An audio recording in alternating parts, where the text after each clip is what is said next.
Today, we're going to find out how far the Lotus Eletre can go on a full charge of battery. This test was done in Bergen over Christmas, so we're not on our usual route outside of Oslo. Just keep that in mind. Either way, we're going to find out how far this car can go at a steady 120 kilometers an hour or 75 miles per hour. And then at the end of the video, we will put this Lotus into the chart to see how it compares to other large electric SUVs we've tested.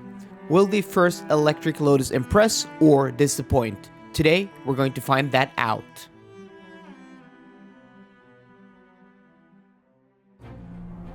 Since we are in Bergen, we're doing a different route than what we usually do, obviously, because we're not home in Oslo. There aren't many places to do a range test at, normal motorway speeds in Bergen because there aren't a lot of normal motorways here.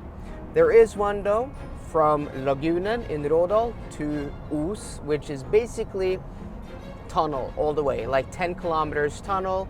So what we're gonna do, we're gonna go this route a few times back and forth. I've done this test before on this route in a Mercedes EQS earlier this year. And what's interesting is that once we're in the tunnel, it is dry outside, and the outside temperature, or the inside temperature rather, in the tunnel is 7 degrees Celsius. So not as, big difference as we've had earlier, but I think it's because we just came out of the tunnel now. You can see we are now in daylight, but we're gonna go into another tunnel right over here. And what I was saying is that we just came out of the tunnel. So I think we're probably gonna have a high of about 10 degrees Celsius and a low of around 4 or 5 degrees Celsius. So the difference in temperature isn't gonna be super big, but there is gonna be a difference in temperature. So out here in the open, it is colder, 5 degrees Celsius, and also wet. And then once we get into the tunnels, it's gonna be dry. So we're gonna have wet, dry, and also between probably 5 and 10 degrees Celsius. So far, going at 120 kilometers an hour, this car is very quiet and comfortable. It's not the most quiet, it's not the most comfortable. There are a lot other electric cars in this segment that are quieter, but considering that we're actually going in a tunnel and we have a panoramic sunroof, I don't have to raise my voice at all. So that is super impressive. So after about, let's see how far we've driven out. If I go into this menu here, and we go into charging and then consumption. So we've done like 12 kilometers now. And the average consumption thus far, pretty high, 31.6 kilowatt hours per 100 kilometers. So that is not low consumption.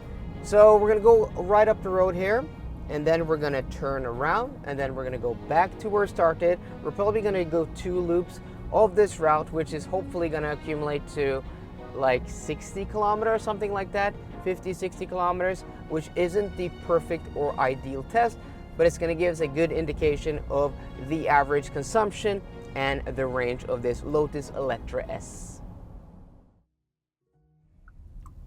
Okay, we're now halfway through our second and last loop, and that means we have about 10, 12 kilometers before we are back where we started.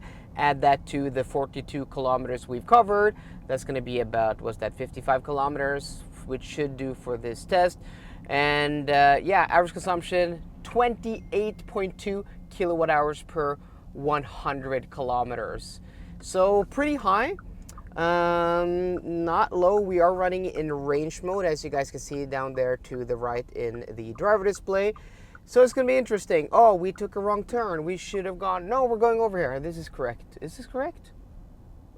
Yeah, this is correct. Oh my God, this is where we're going to merge. I haven't driven this side before. Usually, last time I took the next exit, but I can't carry that much speed because the speed limit is lower there when it's not 4-lane motorway anymore. But okay, 28.1. We'll see if that drops a little bit. Usually, in the beginning of these tests, the average speed is higher and then it drops after a while. And also the outside temperature in the tunnel didn't go above 7 degrees Celsius. So pretty stable temperature in this test. We're now back here to where we started. I actually started as some chargers over here in Laguna, but I want to go to a different charger where I think the speed is either the same or higher, but less busy, because over here usually it's super busy with those chargers. So what I want to do is I want to go over here and then I want to stop the timer here, and I want to stop in a bus stop just to, yeah, we can stop right here. We're going to start right here, and that time puts us to 34 minutes. No, 31 minutes, 32 minutes. And I'll take down the camera here so you guys can see the actual stats here. So 31 minutes and 55.3 kilometers and 27.5 kilowatt hours per 100 kilometers. Not sure if that average speed is correct. We're going to do a calculation once we put this into a chart. But we're going to go to some different chargers over here and see what speed we now get at 75% stated charge. Probably not going to be high, but let's see what kind of speed we get now after half an hour on the road with no preconditioning at all. Last minute, I decided to go to a different charging station. We're now at Circle K here in Neston, where they have 3 of these 300 kilowatt Alpitronic hyperchargers, which can split the charge between 2 cars, so 150 kilowatts each. This car does 350 kilowatt, but now because we're at like 74%, yeah, we're not gonna get that. So we're gonna do this. Okay, I'm gonna try to hold my camera because I don't have my tripod on it. And I'm gonna use the Elton charging app here to start the charger. So I've now unlatched it, 37,981, and it should recognize this with the Elton charging app. So if I press here, yeah, just nylig tillkopplat, and then we're gonna start the charging there. It should initialize here quite quickly and start the charging. Let's take a look at here. We can hear the relays clicking, 73% stated charge. So while this is now initializing and speeding up, I just want to give a huge thanks to Elton for sponsoring today's video. Elton is the most awesome charging app if you live in Norway, Sweden, Finland or Denmark, because one charging app with one charging interface and one payment method will let you charge at almost all charge point operators in all of these countries. And as to show you guys, super easy with these Circle K chargers. You just unlatch it, connect it to the car, and the app will actually recognize which charger you chose. So as I said, you saw it there, I just press it and it starts right away. So if you want to support the channel, go to the link in the description box down below and download the Elton charging app from there. So let's take a look here. We are at 74% stated charge and we're getting 56 kilowatts, which isn't a lot, but again, to be expected at this stated charge with the battery temperature and not preconditioning. I don't think that's too bad at all. We've seen worse speeds at lower states of charges with cars we've driven for a longer time than just half an hour on the motorway. Before we end today's video, let's take a look at the battery pack size, the consumption, and then calculate theoretical range. So this Lotus Eletre S has a usable battery capacity of 109 kilowatt hours. We take that number divided by the consumption, 27.5 kilowatt hours per 100 kilometers, and then subtract 3% in heat loss, we get a theoretical range under today's conditions of 384 kilometers, which, to be frank, is actually quite a lot and impressive. We're talking 72% of its WLTP rated range now in winter. Yes, I talked about that being high consumption, but considering the size of the car and the battery, this car actually gets pretty good range. But there is one caveat, and that is the lower speed in this test compared to other tests we've done. And this is just the nature of this route.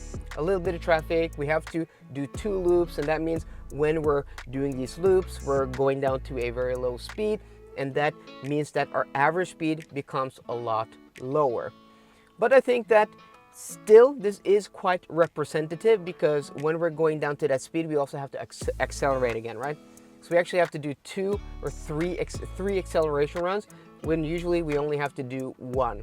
So, and also on a shorter trip, that means that we're going to have higher consumption relative to normal just cruising, right? We're not able to exactly pinpoint in this test how much range this car would get on our normal route. Hopefully next year I will be able to test this car properly. Maybe I can get my hands on a press car. I don't know if Lotus even have press cars. I haven't seen anybody else testing press cars in Norway, but I'll have to reach out to them. Maybe I can do a dealer car like I did now and do a range test. But either way, if the consumption would be a little bit higher, say 10% higher, right? It's still not too bad. You're still getting pretty decent range out of this large electric SUV. So I think either way, it is impressive in that sense. But also, you know, that's the benefit of having a huge battery, is that you're gonna get big range even though the consumption is high, even though the car isn't that efficient. And also just want to overlay some footage here of the charging screen that I'm seeing now. Pretty impressive. I mean, this is the way to do it. You have this huge, you know, graphic here in the driver display which shows you all the information, kilometers and per hour in charging, the range you have, the time left to go to 100%, and also you have an even nicer screen here.